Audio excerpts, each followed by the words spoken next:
Harmonium, I don't think Narendra Prabhu didn't come today. So you see, you need a harmonium next to you? Probably. Probably. You want to skip? Huh? Prahlad, you want to sing?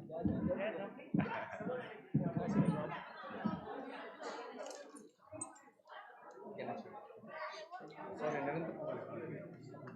What happened? Harmonium is missing. Namaste Narasimhaya.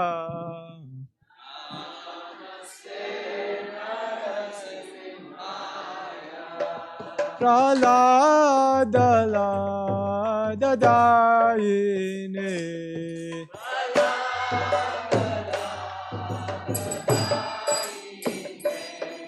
Hiranyakashipur Vakshaha.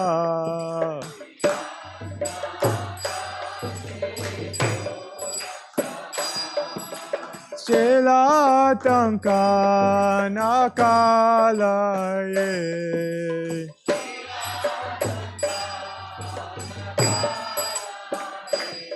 Ito Narsimha Parato Narsimha.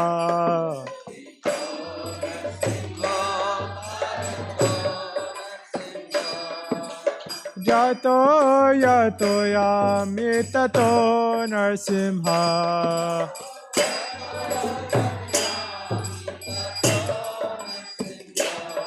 Bahir Narsimha, Hridaye Narsimha.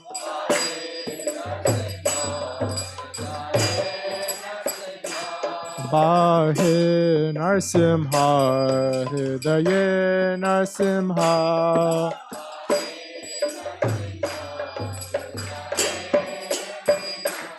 Narasimha Madim Sharanam Prapade.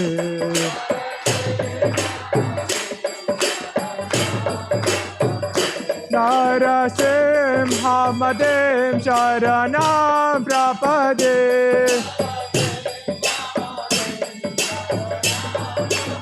Narasimha Madim Sharanam Prapade.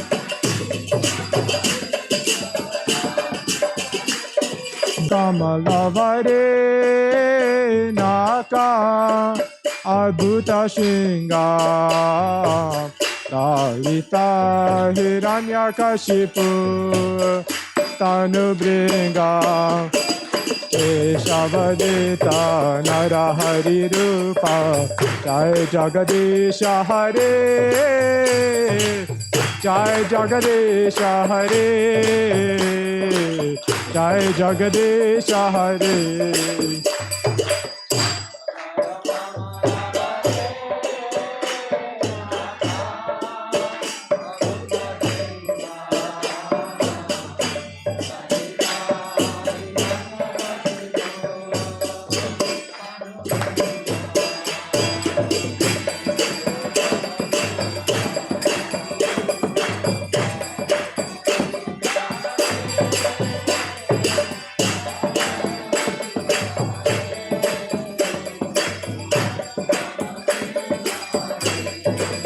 Jaya Narsimhadev, Narsimhadev, Narsimhadev, Jaya Narsimhadev.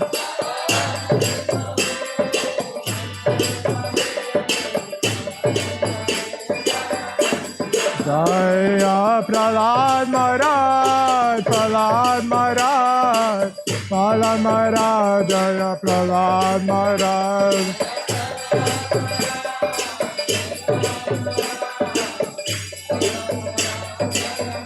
Jaya Jaya Prabhupada, Prabhupada, Prabhupada, Jaya Jaya Prabhupada.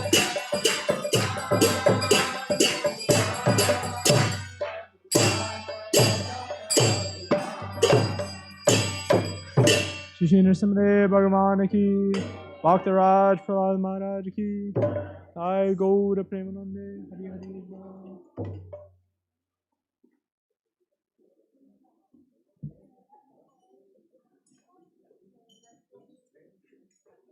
It's the center.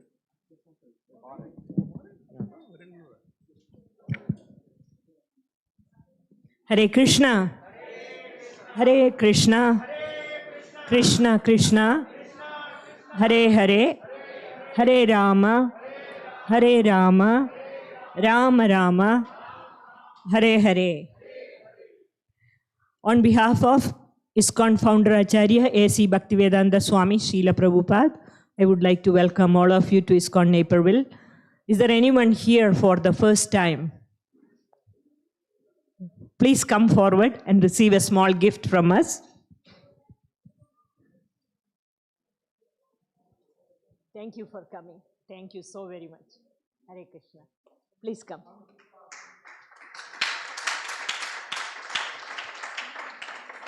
Thank you so much for coming. Really appreciate that. Anyone else? Okay. So, our Sunday feast program. Today the class will be given by His Grace Gopal Hari Das Prabhu. Gopal Hari Das Prabhu is, he does not need any special introduction. You all know him. Today's topic is Sadhana, the path of the sages. Gopal Hari Das has been, he just, this year he moved here to our congregation. He has been taking up, he has taken up a teaching position at Aurora University in ethics. He is the author of the special book called Maya in Bhagavad Purana, Human Suffering and Divine Play, published by the Oxford University Press. He served as the editor of the Journal of Hindu-Christian Studies. He has been serving as a member of ISKCON's Shastric Advisory Council, and he completed his DPhil in Religious Studies and MST in Science and Religion from the University of Oxford, UK. Before studying at Oxford, he completed his bachelor and master's degrees in electrical engineering from Boise State University. Please give a warm welcome to His Grace Gopal Hari Das Prabhu. You can all turn this way and move a little forward so that when new people come, they have a place to walk through here. Thank you so very much.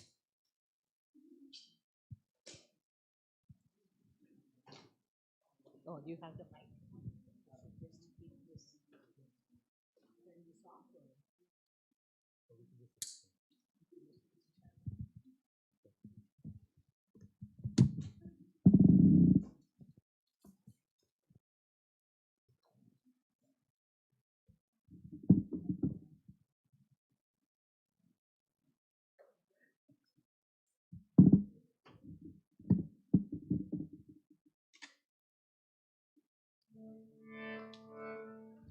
Hare Krishna.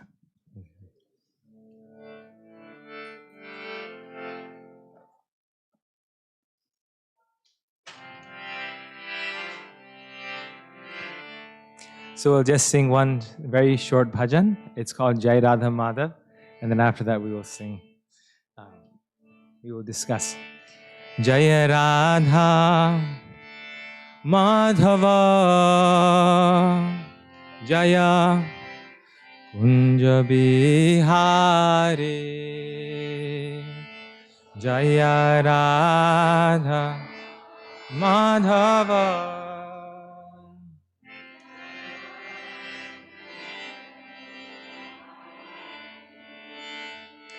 Jaya Radha Madhava Jaya Kunja Bihari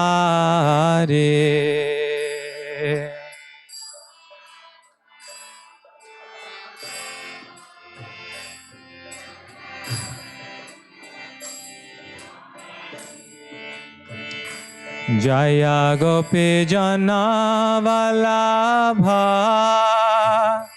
Jaya Girivara Dhari Jaya Girivara Dhari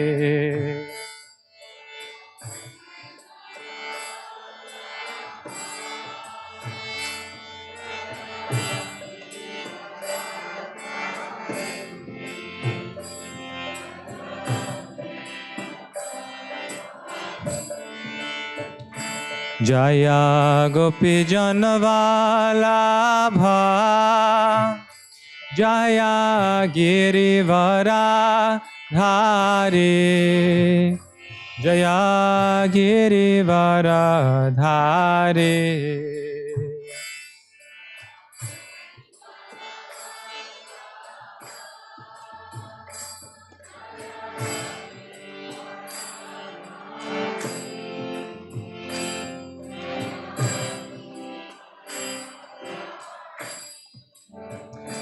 Jaya Yashodanandana Jaya Braja Janaranjana Jaya Yashoda Nandana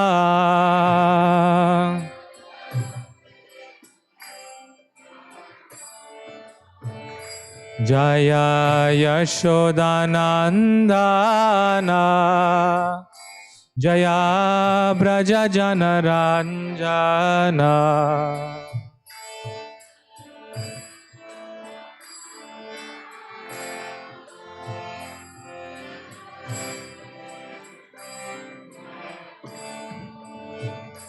Jaya Yamuna Tiravana Chare Jaya Kunja Vihare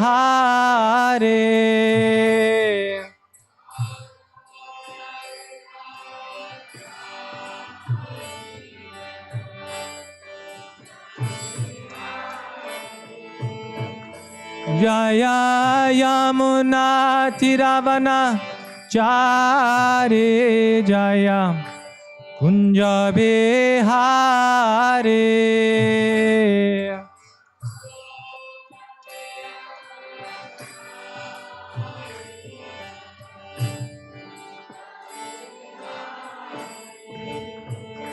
Jaya Radha Madhava Jaya Kunja Bihari Jaya Radha Madhava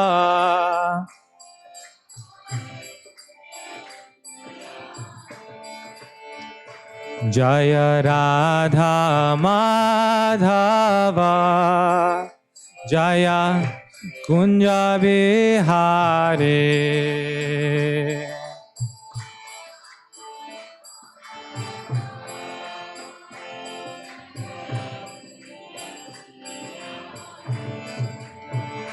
Jaya Radha Madhava Jaya Kunja Bihari Jaya Radha Madhava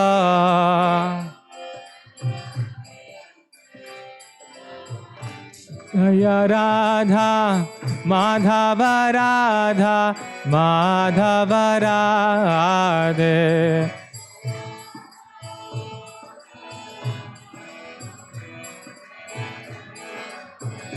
Jaya Prabhupada Prabhupada Prabhupada Srila Prabhupada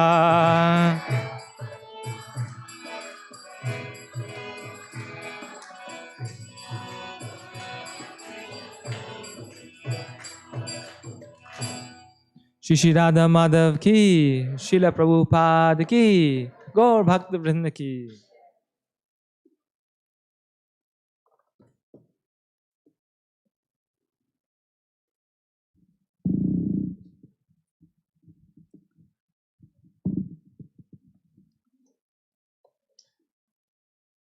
Hare Krishna. So I chose this topic today about sadhana because soon the month of Kartik will start. And many of us would like to increase our sadhana during this very auspicious month, which is about to come, the month of Kartik. The month of Kartik is the most special month for Vaishnavas in the entire year. It's a very auspicious month. And also, I chose this title because the way of the sages is actually a phrase that is, I actually stole this from another tradition. It's a name, actually the name of the tradition of Confucianism. Confucius, who was a great Chinese leader, philosopher, spiritualist, he talked about the way of the sages. And so sadhana is the way of the sages. We all want to become a sage, right? We all want to become sage-like. We look at the sages and we feel like, only if I could become a sage, right? We all have this great desire. Recently, we had one great sage visit us, His Holiness Romapad Swami. He gave very nice classes. And when people see him or listen to him or others like him, they feel like, I want to be like this person as well. So we all want to be a sage, but we don't know how to become a sage. So that path is given to us by Krishna, and that is called sadhana. And sadhana is actually much more broad than what we think. We generally, when we think of sadhana, we think of certain very specific practices, which are also called sadhana. But sadhana is actually a way of life. So in this beautiful book, this very wonderful book by Rupa Goswami, it's called the Bhakti Rasamrita Sindhu, which in English means the nectar of devotion. Rupa Goswami gives us a definition of what is sadhana bhakti. So the verse that defines sadhana bhakti is Kriti sadhya bhavet sadhya bhava sa sadhana bhidha. The first two words, Kriti sadhya, mean executed by the senses. So sadhana bhakti is something that is done by the senses, with the senses. Many spiritual paths talk about controlling the senses or closing off the senses. Like the process of Dhyan Yoga. They say close all your eyes, your nose, all the holes in the body. You close them and you meditate on a point, on a black spot or an empty space. But this is actually quite the opposite. Sadhana means something that is executed by the senses. It's all about being sensual, but a different type of sensualism. Bhavet, it should be. Bhava, to be. Sadhya bhava. So it is executed by the senses, just like material things are executed by the senses. Everything we do is for the senses, eating, sleeping, watching a movie. This is all for sensual enjoyment. But what is this sensual enjoyment for? What is this sense gratification? It is a sense gratification by which bhava is acquired. So sadhana bhakti leads to bhava bhakti. Therefore, sadhana are those activities that lead to bhava. Which is another very interesting point because we think of sadhana often as mechanical. It may be mechanical in the beginning, but it's actually something that leads to something very spontaneous, pure love of God. That sadhana abhidha is called sadhana bhakti. Very simple, it's just a few words. So sadhana bhakti is the action of the senses which produces the stage of bhava. This is called sadhana bhakti. It's activity of the senses. At this level of sadhana bhakti, we still need to, our mind and senses are fixed, we're still absorbed in our senses. So the senses need to be absorbed, but they're absorbed in spiritual activities that lead to bhava bhakti. And what is bhava bhakti? Bhava is the stage where Shuddha Sattva or pure goodness enters the heart of the devotee. Shuddha Sattva is not the material mode of goodness, but the Lord's internal potency, whose function is to revive the living entity's dormant love of Krishna. So Shuddha Sattva is not material goodness, it is pure goodness. We have to come to the stage of pure goodness. Our heart has to be completely purified in order for us to appreciate Krishna, in order for love of Krishna to come within the heart. If our heart is black, how can Krishna come? Right? If our heart has material desires, how can Krishna come? So when the heart is fully purified, it is Shuddha Sattva, it is purely good, then Krishna can appear. So this also explains to us, this is what Bhava Bhakti is, but it also gives us the reason why sadhana bhakti. Because sadhana bhakti is purifying the heart. It is the process, it is the practice by which the heart gets purified so that it becomes very soft. Sadhana bhakti softens the heart. Devotional service to Krishna softens the heart. Right now our heart is very hard. A devotee's heart is very soft. A devotee's heart is it has all these qualities. It's very forgiving, it's very compassionate, it's very unselfish, it's very kind. So how do we come to that stage? Well, first the heart has to be softened, and the practices of sadhana bhakti soften the heart. When it's daily, when it's every day, when it's regulated, gradually, little by little, like a drop of water falling on a stone, it makes its crevice. And then it also gives rise to various tastes. So it softens the heart, and on the flip side, what does it do?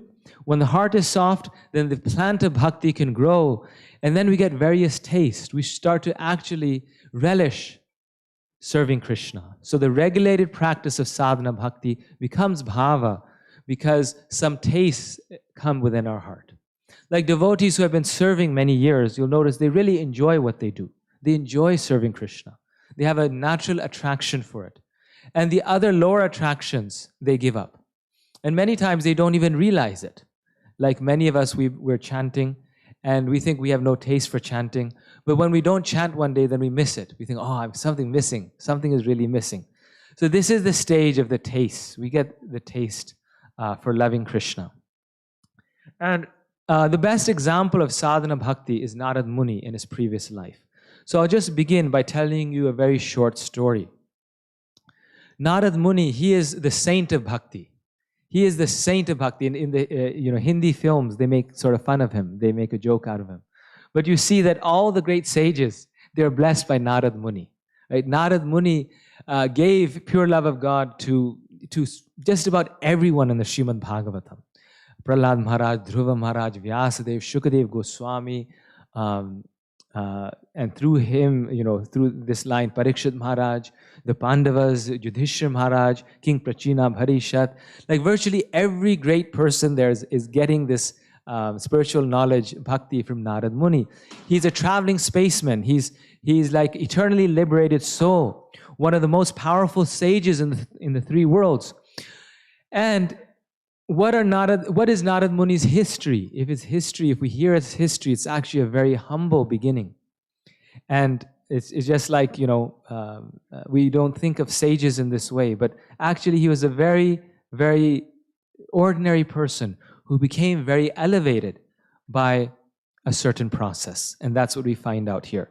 So this is Narada Muni in his previous life, before he becomes Narada Muni, before he becomes the traveling spaceman who can travel anywhere he likes due to his spiritual power. This is his story. So Narada Muni, he describes his story in the Bhagavatam to Vyasadeva. I was born as an insignificant son of a maidservant. Thank you. So he was a son of a maidservant. He did not know who his father was. He was born in a Shudra family. So materially speaking, he had every reason not to be a great devotee of the Lord. Yet many times that becomes our qualification. Our material disqualification can be a spiritual qualification. We may think that I'm very unfortunate, my family situation is not good, my material situation is not good, I don't have a good reputation. For all these reasons, we may think that I am not capable of practicing bhakti. But those are the very reasons why we are capable of practicing bhakti. Because we have been blessed by Krishna with the eagerness to serve Krishna due to those material circumstances. So he was just born as a son of a maidservant. She used to serve in the ashrama of sages. That was the good fortune. She was a maidservant, but she happened, due to good fortune, to be serving in an ashram where great sages would come. Once, during the 4 months of the rainy season, some exalted Vaishnavas came to the Brahmana school where my mother was living. I also got the opportunity to render personal service unto them. So Narada Muni, he was a little boy who would help his mother in serving the sages, like take the plate to them or wash their plates after they were done eating. Although impartial by nature, they blessed me with their causeless mercy, because even though I was only a small boy, I was self-controlled. I did not speak more than required. I was not naughty nor interested in childish play. So he was also, you could say, very pious. He also had some very divine qualities within him. Once, with their permission, I took the remnants of their food, and as a result, all my sins were eradicated. Because of this, and due to serving such great souls, the life of devotional service to the Lord became very attractive to me. So it said that two things are very, very powerful in our advancement in spiritual life. One, there's two substances, two like magic substances.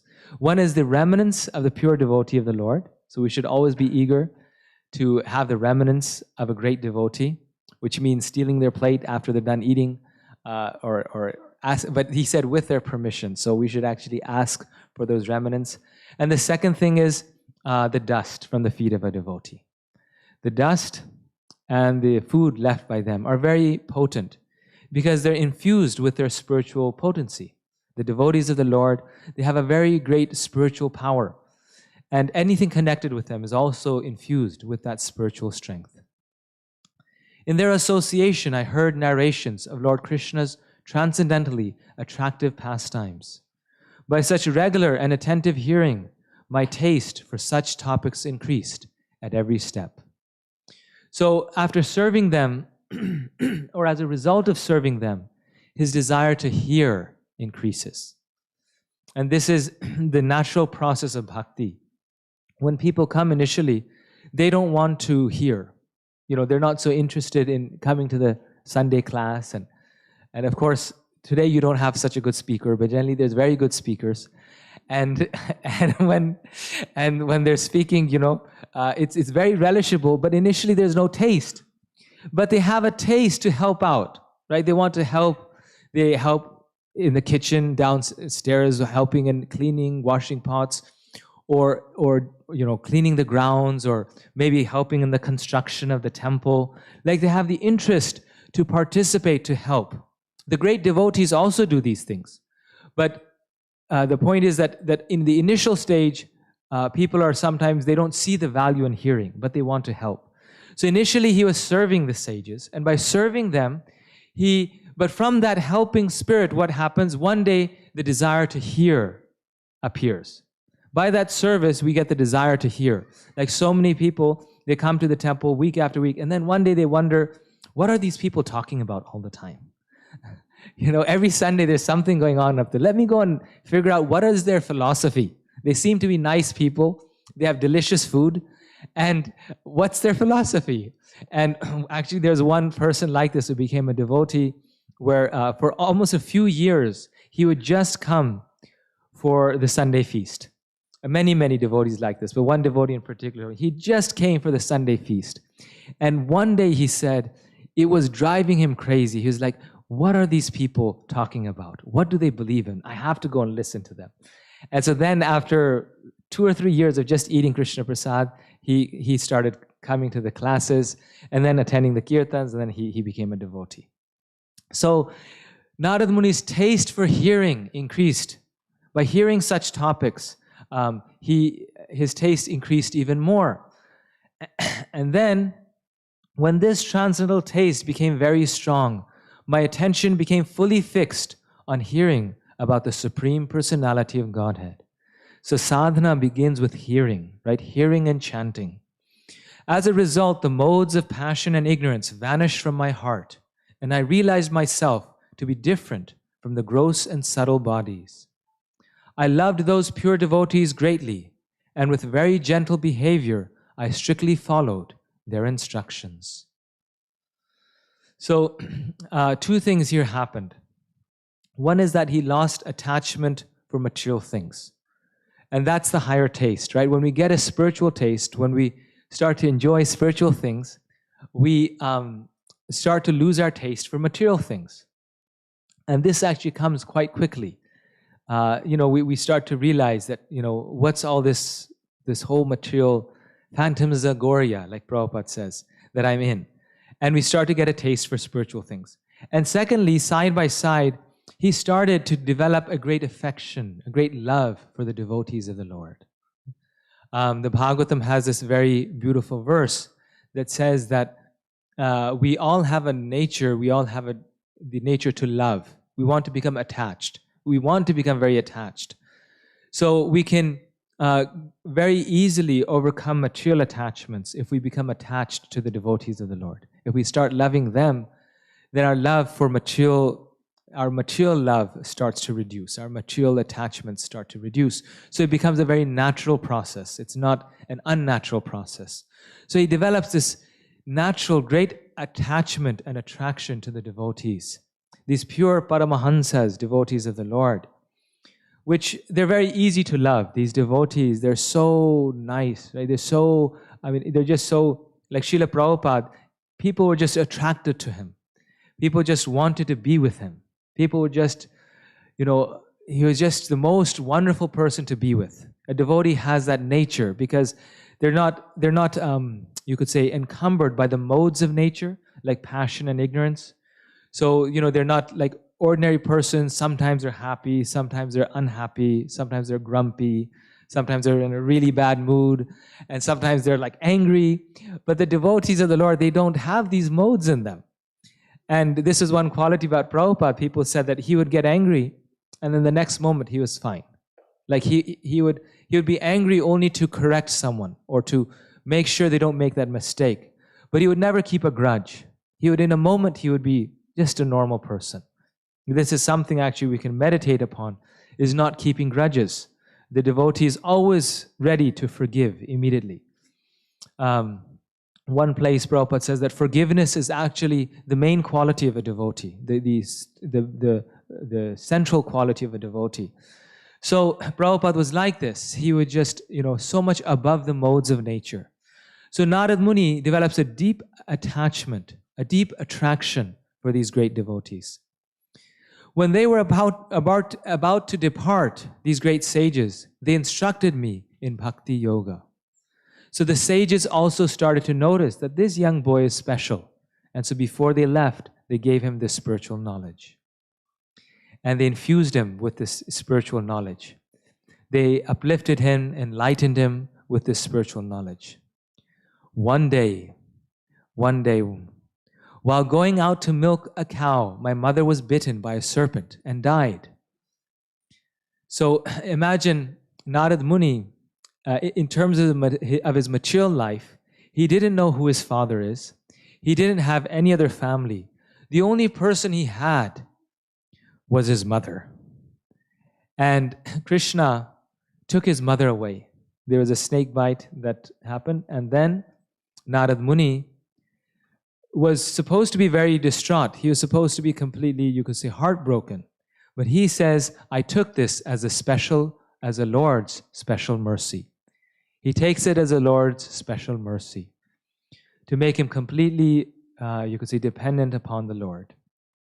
It's very interesting. My title was Sadhana, the way of the sages. That this is actually, if you do a comparative study in religion, you'll actually find this, that these very leaders of the famous traditions, they almost had one experience in common, which was losing their mother. Like Confucius also, he was born in a very wealthy family, but he loses his father. And when he loses his father, all of his stepwives push out his mother and him out of the home. So he's left on the street.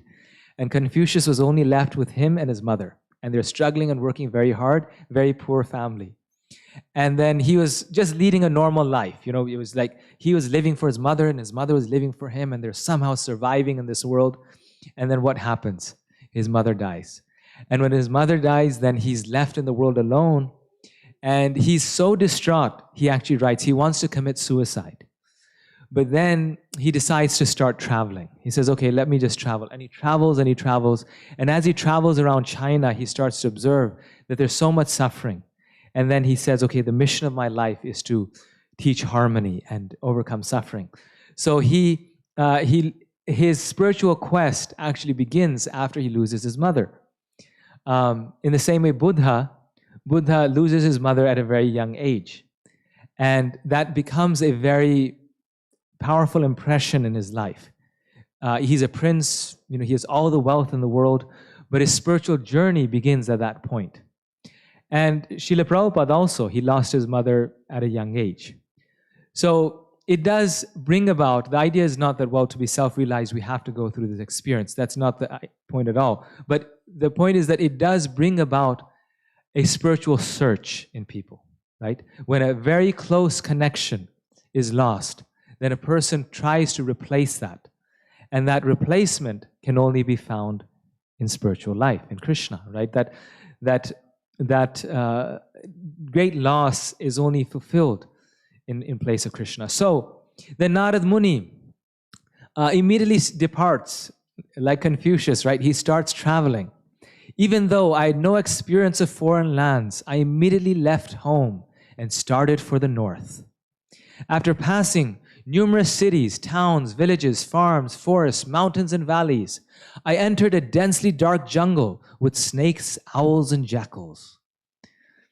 Since I had become very thirsty and fatigued, I drank the water and bathed to refresh myself. Then I sat down under the shade of a great banyan tree and began to meditate upon the Supreme Soul within, as I had learned from my spiritual masters. So now the knowledge that the sages had given comes in handy. He doesn't start meditating right away. Notice that. He doesn't just, sit in his ashram and say, well, the sages have taught me this, I can start meditating. No, now he remembers what the sages had told him, and he starts meditating on the super soul within and applying the knowledge he learns from the spiritual masters. So this is a great lesson for us as teachers, right? Oftentimes we are giving others spiritual knowledge, and we think, when will they understand, right? Why aren't they taking this seriously? Is it just going into a bottomless pit? Is there something there? But we have to understand. We can learn from this that the spiritual knowledge people apply when in times of distress. So that spiritual knowledge is retained. It was retained by Narada Muni, but he first has to travel. He looks around. He learns. It's called the Pilgrim's Progress. And then when he settles himself, then he remembers the knowledge that's given and he's ready to apply it. So that knowledge that is given to especially children in their childhood never goes in vain. It never goes in vain. And later on in their life, when they come to sort of say their senses, they'll remember that knowledge and apply it, which is also a thing for devotee parents. Many times they're feeling disappointed that their children, after learning so much about spiritual life, are not still taking it seriously. But yes, it does. It's never gone in vain. As soon as I concentrated my mind upon the lotus feet of the Lord, it became transformed due to transcendental love. As tears fell from my eyes, Lord Sri Krishna appeared on the lotus of my heart, and then all my senses became spiritually enlivened. So he's, very exceptional, obviously. Narada Muni, not only does he apply that, but very soon he sees the Lord within his heart. But we have to remember that the Bhagavatam and its stories are given for us. So these are not just theoretical ideas. This can actually happen to us. This is meant to happen to us. This is why the Bhagavatam is giving these stories. These narrations, not just stories, these narrations, we are meant to become like them. So this is actually meant for us. So by this process, by carefully applying the wisdom of the sages, and due to that association, by the strict practice of bhakti yoga, Narada Muni sees the Lord within his heart. So he sees the Lord within his heart, but then after a few moments of seeing him, the Lord vanishes. Thus, when the Lord vanished from my sight, I suddenly got up with great agitation. Despite my efforts to capture him with my meditation, I could not do so. So the Lord shows himself to Narada Muni. Narada Muni sees him, Narada Muni meditates on him, but the Lord disappears. He vanishes. And then Narada Muni again tries, and he again tries. He does the same process, the same sadhana that his teachers have told him, but Krishna does not come back to him. And he becomes then very frustrated. He's lost his mother, he's lost his family, he's lost everything. Then he found God, and now he's lost God as well. He's lost Krishna as well. And this, as I was mentioning, I think in a previous class, this is called the dark night of the soul. The Christian tradition also talks about it. That when God is very merciful to a devotee, then he takes, gives him material challenges, right? He gives him many tests. But then also, the Lord also hides himself from the devotee. And then the devotee has nothing but darkness around him. And that is called the dark night of the soul. It is precisely in those moments that the Lord tests his devotee's determination.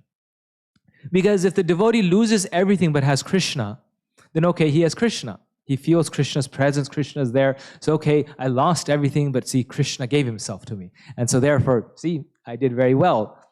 But here, what Krishna does to completely, you could say, to increase the longing of a devotee, he disappears himself. And this we also see in the example of the gopis, right? The gopis leave everything, they run to the forest at the call of Krishna's flute. At the call of Krishna, Krishna is calling them by his flute. They leave everything and they run to him. And what happens in the forest? Krishna also vanishes, right? Krishna also disappears, and then they're left in the darkness in the forest, searching for Krishna. Upon seeing my sincere attempts in that lonely place, the Lord, while remaining invisible, spoke to me with gravity and pleasing words, just to mitigate my sorrow. O Narada, I regret to inform you that you will not be able to see me again during this lifetime. Those who are not free from all material contamination can hardly approach me. So here is such a great soul, Narada Muni, none other than the saint of bhakti. But Krishna tells him that right now you will not be able to see me again in this lifetime. He doesn't even say, well, try hard, I'll come after a year. He says, not again in this lifetime. Because why? And he even gives the reason. He says, you are materially contaminated. So Krishna can be as soft as a rose, but also as hard as a thunderbolt. But notice Krishna does this after he shows himself to Narada Muni, which he does to us as well. That he gives the devotee first a great taste for the practice of bhakti, right? He really fills our heart. We get a chance to experience the joy of bhakti. And then he takes it away. And then he wants to see our then we have to work for it. Then we have to purify our heart. And then we really have to, you could say, see Krishna not simply by his mercy, but through the path of devotion, through the path of bhakti. By my mercy, neither your advancement in Krishna consciousness, nor your remembrance will ever be impeded, even at the time of creation or annihilation. So he's also giving him a benediction. You will never forget me.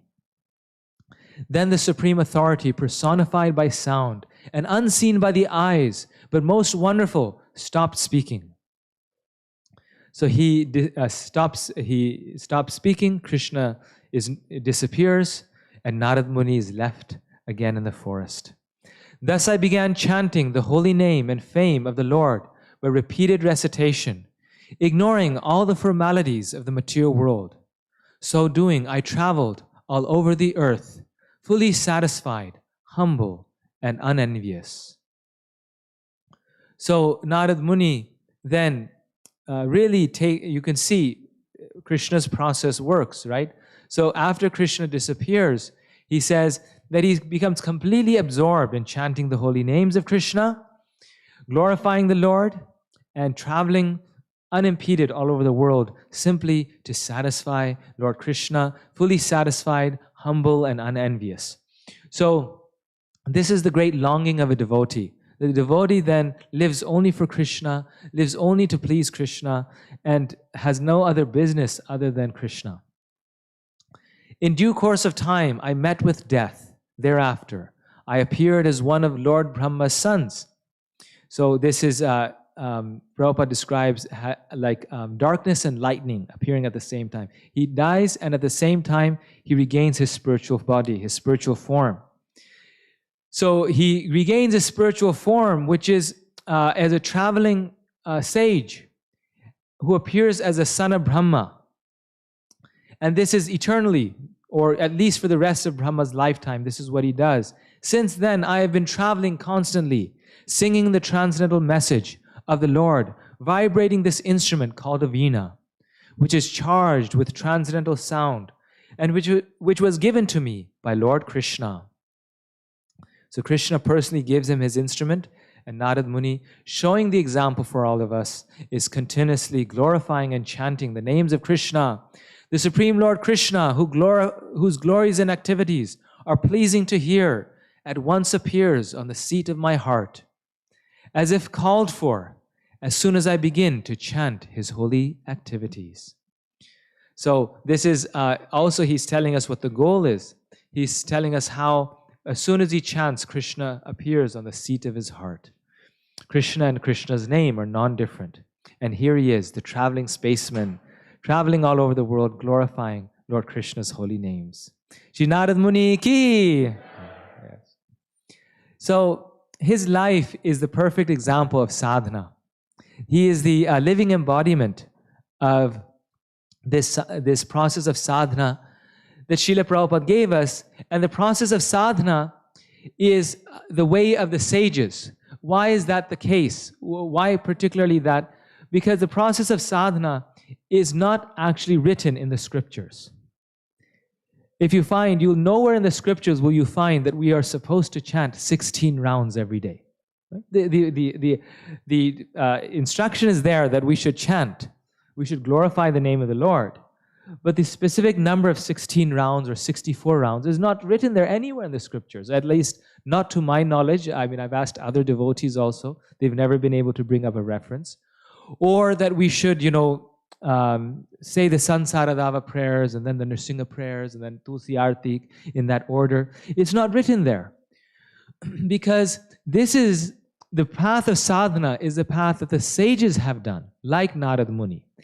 And having done that path, having seen that it works, they impart that path to us.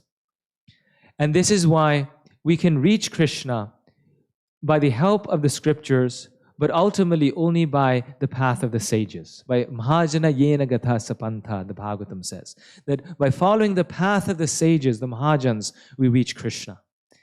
And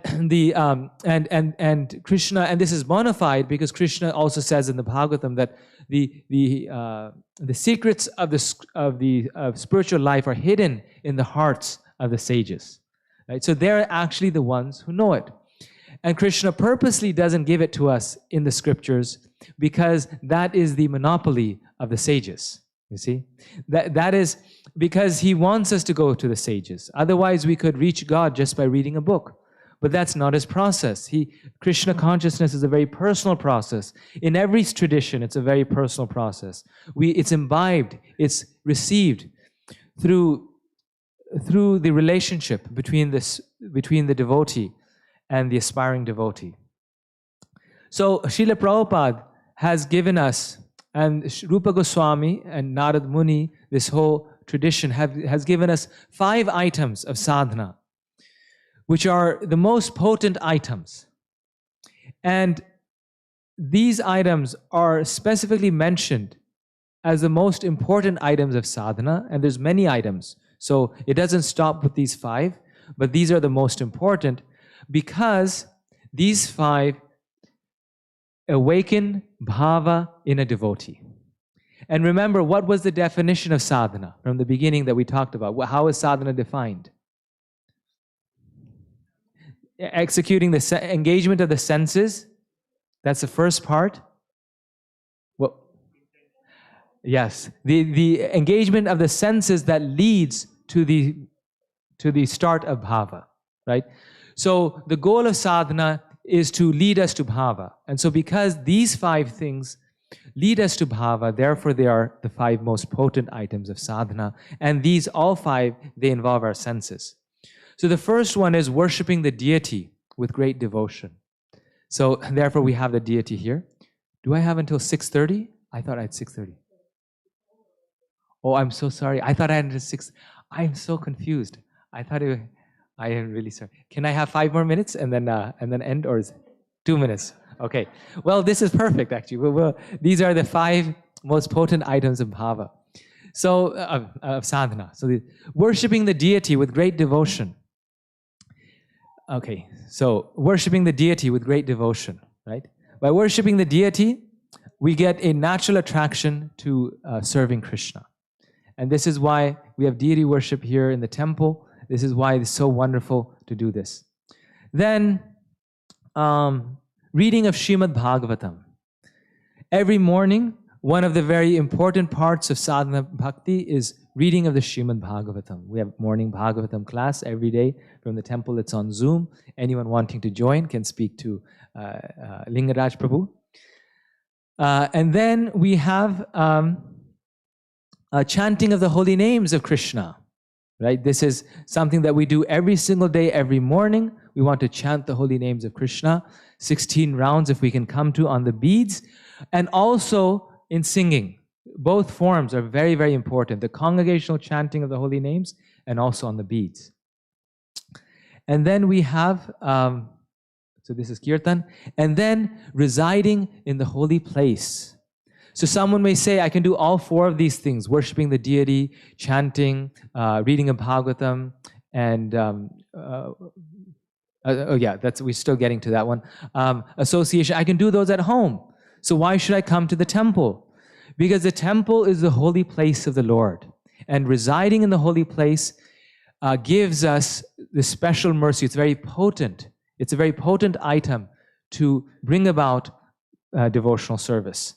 So specifically the holy place, if we can't go to Vrindavan or Mayapur, Prabhupada established holy places around America, around the world, like in Naperville, which were these temples, which are places of association. Why is the holy place the holy place? Because at the holy place, we get the 5th thing, which is the association of the devotees of the Lord.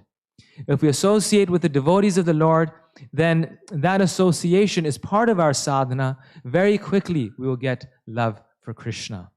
And so Prabhupada says this morning prayer that we sing, Vishwanath Chakravarti Thakur, this is the last slide. He says that one who, with great care and attention, loudly recites this beautiful prayer, which is the first prayer we sing in the morning, which is the Sansara Dava prayer to the spiritual master, to Srila Prabhupada, during the Brahma Muhurta, obtains direct service to Krishna, the Lord of Vrindavan, at the time of his death. Right? So this is the benediction of doing sadhana. If we do this, we sing it in the morning, Brahma Muhurta time, then at the end of our life, like Narada Muni, we will get the association of Krishna. So, thank you very much. Sorry for the delay.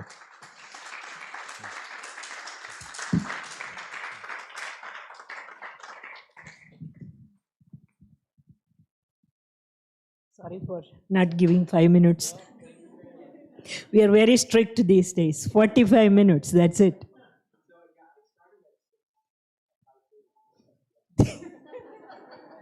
Thank you so much, Gopal Hari Prabhu. Please give a big hand.